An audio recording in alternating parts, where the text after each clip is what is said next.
A non-compete clause is an agreement that prevents an employee from working at a competitor for a specified period of time after the job ends. It has been estimated that non-compete clauses have tripled since 2000 and now cover nearly 20% of American workers.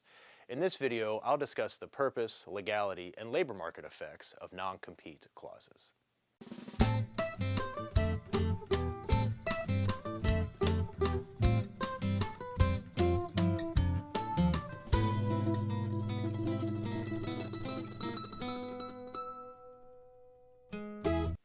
Let's begin by discussing the purposes of non-compete clauses. First, these contracts protect a company's confidential information from its competitors. Some examples include long-term plans, pricing strategies, or computer systems.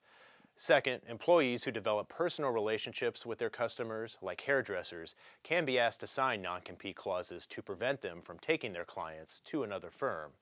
Third, non-compete clauses limit job mobility, which means lower hiring costs. A lack of job mobility also means that firms can invest in more worker training, which makes the employee and the firm more productive. However, non-compete clauses come at a significant price, particularly to workers. Because non-competes restrict job mobility, workers under these contracts are unable to use outside offers to bargain for higher pay or working conditions. It has also been argued that non-competes decrease entrepreneurship, which often comes from people setting up their own businesses after leaving a similar firm. Finally, non-compete clauses can be bad for innovation because sharing information often leads to better products and better ideas.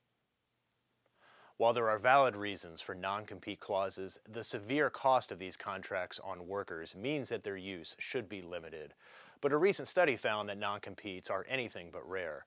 Using a representative survey of American workers, this study estimates that 18% of all American workers currently have a non-compete clause, and over 38% of the sample had signed a non-compete at some point in their lives. In general, non-compete clauses are most likely in high-paying technical jobs like those in finance or information.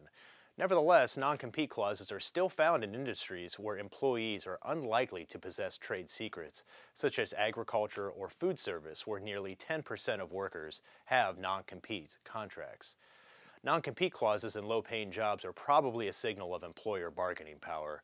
Those with few labor market options can be forced to sign a non-compete clause in order to work, but in doing so, they have lost the ability to bargain for higher wages or to quickly take a similar job in case this one doesn't work out.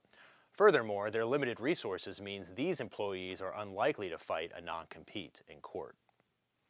One notable example is Jimmy John's, a franchise sandwich shop with over 2,400 locations in 46 states.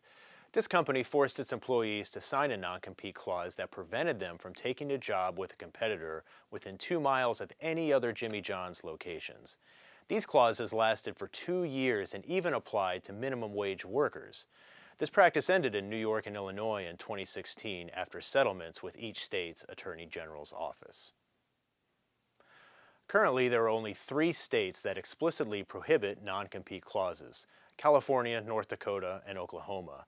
But even in these states, employees can still be brought to court for disclosing company secrets under the Uniform Protection of Trade Secrets Act, which is a federal set of guidelines adopted by nearly every state. In general, non-competes are enforceable contracts even for workers who move across state lines.